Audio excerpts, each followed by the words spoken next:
Hello friends, welcome back to Mansi study channel. दोस्तों, आज है 23 जुलाई 2024 और 23 जुलाई 2024 से रिलेटेड करंट अफेयर्स के जितने भी क्वेश्चन बन सकते हैं आज की क्लास में सारे क्वेश्चन को कवर करेंगे और हर क्वेश्चन से रिलेटेड इंपॉर्टेंट पॉइंट भी मैं आपको बताऊंगी, तो आप लोग पूरा क्लास बहुत ध्यान से देखिएगा। और दोस्तों, ये क्लास आपकी मॉर्निंग सुबह 7 AM पे डेली लाइव आती है। आप सभी लोग सुबह 7 बजे इस क्लास के लिए तैयार रहा करिए, इससे आपकी तैयारी करंट अफेयर्स में बेहतर होने वाली है और आगे आने वाले सभी एग्जाम में आप लोग करंट अफेयर्स में बहुत अच्छा सा रिस्पांस दे पाएंगे। तो चलिए देरी ना करते हुए आज के पहले क्वेश्चन पर आते हैं। आज का पहला क्वेश्चन लिखा है, हाल ही में उत्तराखंड राज्य के किस शहर में वन विभाग की अनुसंधान शाखा द्वारा पहली पक्षी गैलरी खोली गई है? Recently in which city of Uttarakhand state the first bird gallery has been opened by the research wing of the forest department? First option है हरिद्वार, सेकेंड ऑप्शन है ऋषिकेश, थर्ड ऑप्शन है चमोली या फोर्थ ऑप्शन है देहरादून।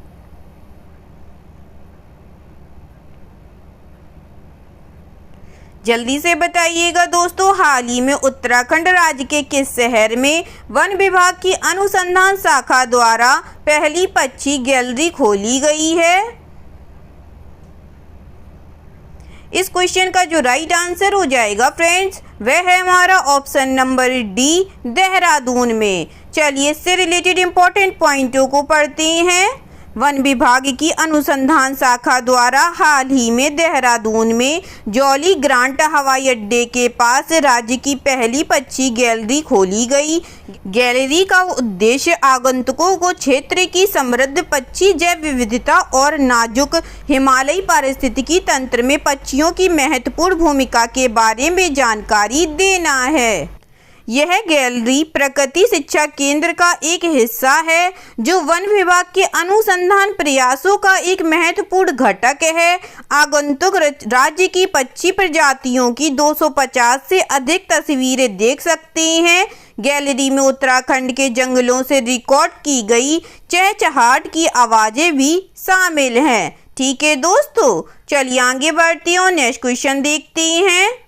नेक्स्ट क्वेश्चन लिखा है friends, 2023 में 227.9 million dollar की brand value के साथ किस व्यक्ति ने भारत की सबसे मूल्यवान सेलिब्रिटी बनने के लिए शीर्ष स्थान हासिल किया है? Which person has reclaimed the top spot to become India's most valued celebrity boasting a brand value of $227.9 million in 2023? First option है विराट कोहली, सेकेंड ऑप्शन है MS धोनी, थर्ड ऑप्शन है रणवीर सिंह या फोर्थ ऑप्शन है अक्षय कुमार।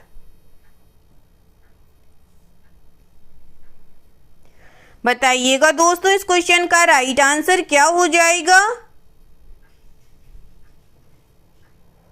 इस क्वेश्चन का जो राइट आंसर हो जाएगा फ्रेंड्स, वह है हमारा option number A, Virat Kohli. चलिए इससे रिलेटेड इंपॉर्टेंट पॉइंटों को पढ़ते हैं। विराट कोहली 227.9 मिलियन अमेरिकी डॉलर के ब्रांड मूल्य के साथ भारत के सबसे मूल्यवान सेलिब्रिटी हैं, जो 2022 में 176.9 मिलियन अमेरिकी डॉलर से लगभग 29% की उल्लेखनीय वृद्धि को दर्शाता है। कंसल्टेंसी फर्म क्रोल ने भारत के सबसे प्रभावशाली सेलिब्रिटी ब्रांडों की एक सूची जारी की है, जिसमें विराट कोहली शीर्ष पर हैं, जबकि रणवीर सिंह 203.1 मिलियन अमेरिकी डॉलर के ब्रांड मूल्य के साथ दूसरे स्थान पर खिसक गए हैं। Calls celebrity brand valuation report 2023 शीर्षक वाली रिपोर्ट में शाहरुख खान को जवान और पठान जैसी फिल्मों की सफलता के बाद तीसरे स्थान पर दिखाया गया है। 2023 में 120.7 मिलियन अमेरिकी डॉलर की ब्रांड वैल्यू के साथ।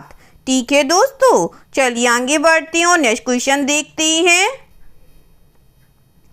नेक्स्ट क्वेश्चन लिखा है फ्रेंड्स, किस देश ने हाल ही में एक नई वीजा मुक्त व्यवस्था की घोषणा की है जिसके तहत 35 यूरोपीय देशों के नागरिकों को प्रति वर्ष 90 दिनों तक देश में रहने की अनुमति होगी। विच country has recently announced a new visa free regime allowing citizens from 35 European countries to stay in the country for up to 90 days per year। First option है फ्रांस, सेकेंड ऑप्शन है जर्मनी, थर्ड ऑप्शन है Britain, fourth option है Belarus.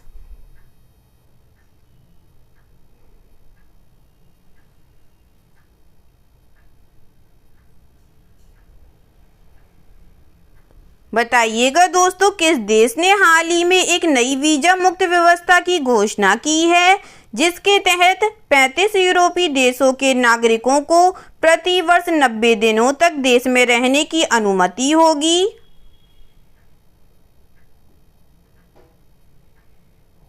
इस question का जो right answer हो जाएगा friends, वह है हमारा ऑप्शन नंबर डी, बेलारूस। चलिए इससे रिलेटेड इंपॉर्टेंट पॉइंटों को पढ़ते हैं। बेलारूस ने एक नई वीजा मुक्त व्यवस्था की घोषणा की है जिसके तहत 35 यूरोपीय देशों के नागरिकों को प्रति वर्ष 90 दिनों तक देश में रहने की अनुमति होगी। नई नीति के तहत 35 सूचीबद्ध देशों के नागरिक जिनमें जर्मनी, ब्रिटेन और फ्रांस शामिल हैं बिना वीजा के बेलारूस में प्रवेश कर सकेंगे और प्रति वर्ष 90 दिनों तक वहां रह सकेंगे। वर्तमान में इन देशों के यात्री बेलारूस में केवल 30 दिनों तक ही रह सकते हैं और उन्हें मिन्स्क हवाई अड्डे से उड़ान भरनी होगी। ठीक है दोस्तों, चलिए आगे बढ़ते हैं और नेक्स्ट क्वेश्चन देखते हैं। नेक्स्ट क्वेश्चन लिखा है फ्रेंड्स, जुलाई 2024 में उल्लेखनीय उपलब्धि हासिल करने के लिए खबरों में रहे लालियांजुआला, छंगटे और इंदुमती कथिरेशन निम्नलिखित में से किस खेल से जुड़े हैं?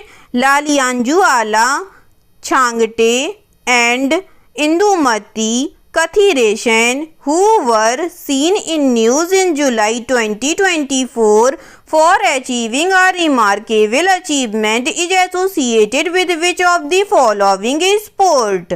फर्स्ट ऑप्शन है बैडमिंटन, सेकेंड ऑप्शन है फुटबॉल, थर्ड ऑप्शन है स्क्वैश, फोर्थ ऑप्शन है पोलो।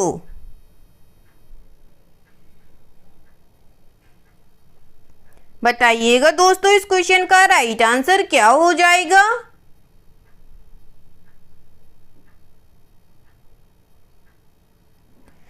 इस क्वेश्चन का जो राइट आंसर हो जाएगा फ्रेंड्स, वह है हमारा ऑप्शन नंबर बी, फुटबॉल।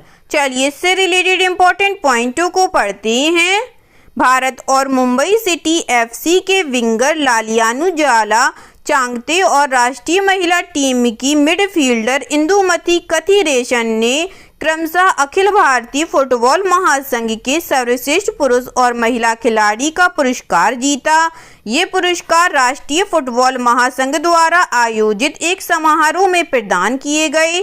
27 वर्षीय चांगटे ने हाल ही में मुंबई सिटी एफसी के साथ अपना अनुबंध 2026 से 2027 सीजन के अंत तक बढ़ाया है। 30 वर्षीय इंदुमती भारतीय महिला लीग में ओडिशा एफसी का प्रतिनिधित्व करती हैं और इसके अलावा राष्ट्रीय टीम के लिए मिडफील्ड की जिम्मेदारी भी निभाती हैं। ठीक है दोस्तों, चलिए आगे बढ़ते हैं और नेक्स्ट क्वेश्चन देखते हैं। नेक्स्ट क्वेश्चन लिखा है फ्रेंड्स, रेल मंत्रालय के अंतर्गत एक मिनी रत्न सार्वजनिक उपक्रम भारतीय रेलवे खानपान एवं पर्यटन निगम ने घोषणा की है कि कंपनी का दर्जा अनुसूची बी से बढ़ाकर कितना कर दिया गया है? Indian railway catering and tourism corporation A mini Ratna PSU under the Ministry of Railways announced that the status of the company has been upgraded from Schedule B to first option है अनुसूची B+, second option है अनुसूची B++, third option है अनुसूची ए या fourth option है अनुसूची ए plus.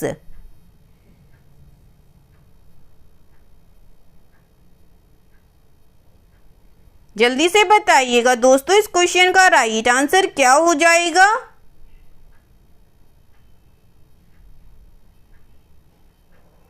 इस क्वेश्चन का जो राइट आंसर हो जाएगा फ्रेंड्स, वह है हमारा ऑप्शन नंबर सी अनुसूची ए। चलिए इससे रिलेटेड इंपॉर्टेंट पॉइंटों को पढ़ते हैं।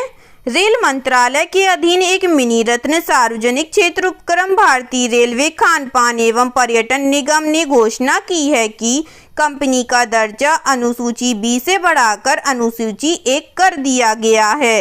रेल मंत्रालय ने IRCTC को अनुसूची बी से अनुसूची ए श्रेणी केंद्रीय सार्वजनिक क्षेत्र उद्यम में अपग्रेड करने की घोषणा की। यह सम्मान IRCTC के प्रबंधन, संचालन और रेल मंत्रालय के अंतर्गत आतिथ्य यात्रा और पर्यटन क्षेत्र में योगदान को सकारात्मक रूप से दर्शाता है। यह IRCTC की 25 साल की यात्रा में इससे जुड़े सभी लोगों की कड़ी मेहनत और समर्पण का प्रमाण है। ठीक है दोस्तों, चलिए आगे बढ़ती हूँ, नेक्स्ट क्वेश्चन देखती हैं। नेक्स्ट क्वेश्चन लिखा है फ्रेंड्स, अंतर्राष्ट्रीय चंद्र दिवस प्रति वर्ष किस दिन मनाया जाता है। International moon day is observed annually on which day. First option है 18 जुलाई को, सेकेंड ऑप्शन है 19 जुलाई को, थर्ड ऑप्शन है 20 जुलाई को या फोर्थ ऑप्शन है 21 जुलाई को।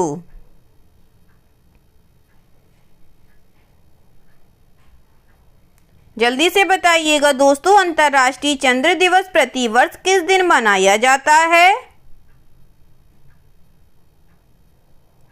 इस क्वेश्चन का जो राइट आंसर हो जाएगा फ्रेंड्स, वह है हमारा ऑप्शन नंबर सी 20 जुलाई को। चलिए इससे रिलेटेड इंपॉर्टेंट पॉइंटों को पढ़ते हैं। अंतर्राष्ट्रीय चंद्र दिवस प्रति वर्ष 20 जुलाई को मनाया जाता है। यह दिवस चंद्रमा की सतह पर पहली बार मानव के उतरने की वर्षगांठ के उपलक्ष्य में मनाया जाता है। नील आर्मस्ट्रॉन्ग अपोलो 11 मिशन के तहत चंद्रमा पर कदम रखने वाले पहले व्यक्ति थे। इस साल की थीम है दोस्तों छाया को प्रकाशित करना। 9 दिसंबर 2021 को संयुक्त राष्ट्र महासभा ने मून विलेज एसोसिएशन और अन्य समूहों द्वारा प्रस्तुत एक प्रस्ताव को मान्यता दी। वर्ष 2022 का चंद्र दिवस वैश्विक समुदाय द्वारा मनाया जाने वाला पहला चंद्र दिवस था। ठीक है दोस्तों, चलिए आगे बढ़ते हैं, नेक्स्ट क्वेश्चन देखते हैं।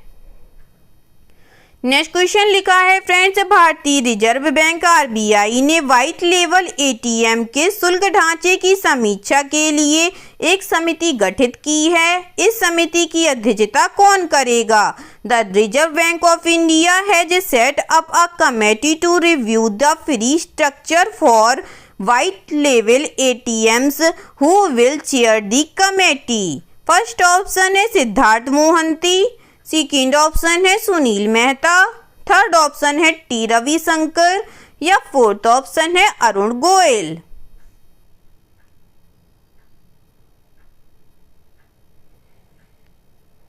बताइएगा फ्रेंड्स, भारतीय रिजर्व बैंक ने व्हाइट लेवल के शुल्क ढांचे की समीक्षा के लिए एक समिति गठित की है। इस समिति की अध्यक्षता कौन करेगा। इस क्वेश्चन का जो राइट आंसर हो जाएगा फ्रेंड्स, वह है हमारा option number B Sunil Mehta ji करेंगे। चलिए इससे रिलेटेड इंपॉर्टेंट पॉइंटों को पढ़ते हैं।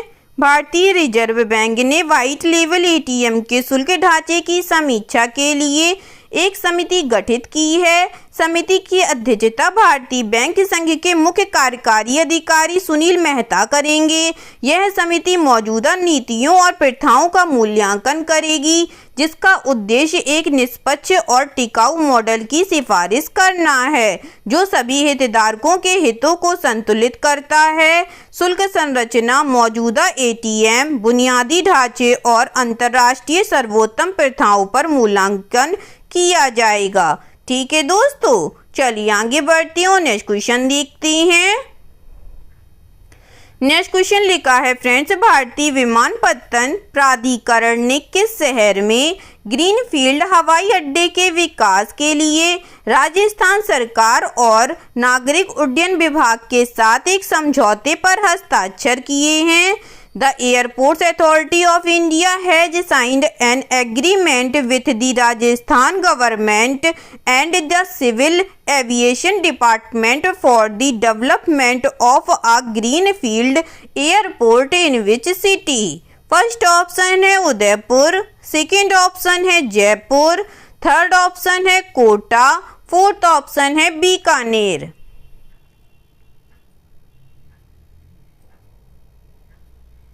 जल्दी से बताइएगा दोस्तों, इस क्वेश्चन का राइट आंसर क्या हो जाएगा?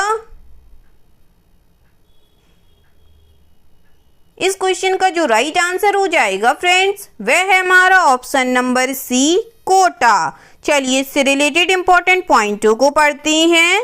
भारतीय विमानपत्तन प्राधिकरण ने राजस्थान में कोटा ग्रीनफील्ड हवाई अड्डे के विकास के लिए शहरी विकास विभाग, राजस्थान सरकार और नागरिक उड्डयन विभाग के साथ एक समझौते पर हस्ताक्षर किए हैं। समझौता ज्ञापन के अनुसार राजस्थान सरकार ग्रीनफील्ड हवाई अड्डे के विकास के लिए भूमि उपलब्ध कराएगी और एआई हवाई अड्डे के निर्माण, विकास और संचालन के लिए जिम्मेदार होगा। कोटा में ग्रीनफील्ड हवाई अड्डे का निर्माण 440.086 हेक्टेयर भूमि पर किया जाएगा, जिसके लिए भारतीय विमानपत्तन प्राधिकरण द्वारा विस्तृत परियोजना रिपोर्ट तैयार की जा रही है। ठीक है दोस्तों, चलिए आगे बढ़ते हैं और नेक्स्ट क्वेश्चन देखते हैं। नेक्स्ट क्वेश्चन लिखा है फ्रेंड्स, निम्नलिखित में से किस ट्रस्ट को वर्ष 2024 की सर्वश्रेष्ठ बाल एवं महिला विकास पहल से सम्मानित किया गया है? Which of the following trusts has been honored with the best child and women development initiatives of the year 2024? First option है रिलायंस फाउंडेशन, सेकेंड ऑप्शन है Ismail foundation trust, third option है अक्षय पात्र फाउंडेशन या फोर्थ ऑप्शन है Shri Kurumba trust.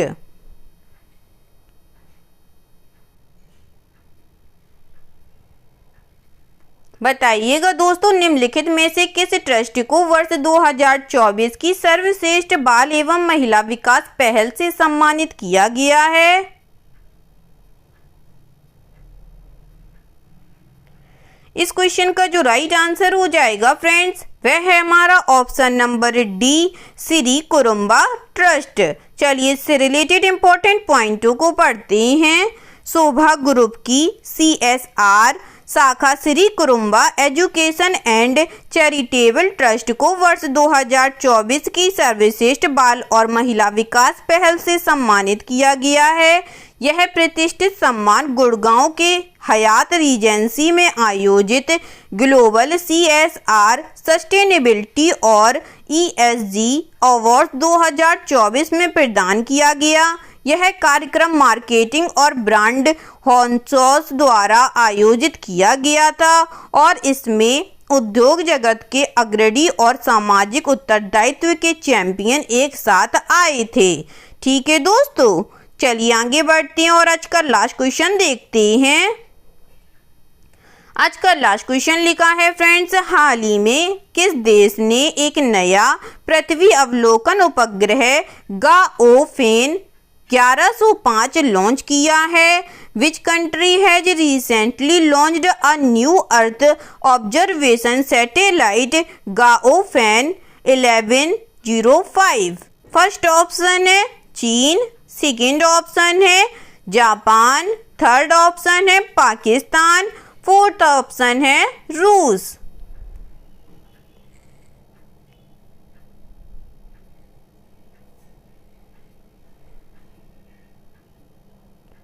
जल्दी से बताइएगा दोस्तों, इस क्वेश्चन का राइट आंसर क्या हो जाएगा?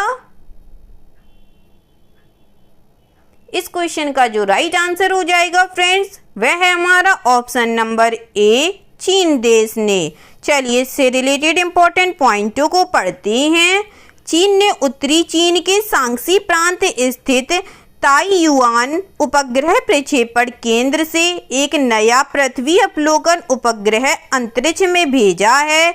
ग्राफेन 1105 उपग्रह को लॉन्ग मार्च 4B वाहक रॉकेट द्वारा प्रक्षेपित किया गया तथा यह सफलतापूर्वक नियोजित कक्षा में प्रवेश कर गया।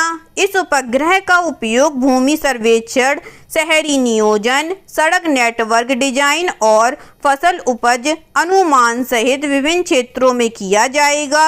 यह भूमि स्वामित्व सत्यापन और आपदा रोकथाम और शमन में भी सहायता करेगा। ठीक है दोस्तों, आई होप आज के सभी क्वेश्चन आप लोगों को बहुत अच्छे लगे होंगे फ्रेंड्स, और सभी क्वेश्चन से रिलेटेड इंपॉर्टेंट पॉइंट्स के नोट्स भी आपको बहुत अच्छे से समझ में आए होंगे। एग्जाम के नज़रिए से दोस्तों क्लास बहुत हेल्पफुल रही होगी आप लोगों के लिए। अगर आपको क्लास अच्छी लगी हो और सारे फैक्टों को आप लोगों ने अच्छे से समझा हो तो प्लीज़ इस क्लास को लाइक कीजिएगा, शेयर कीजिएगा और आपके अपने चैनल मानसी स्टडी चैनल को सब्सक्राइब कीजिएगा। थैंक यू सो मच दोस्तों।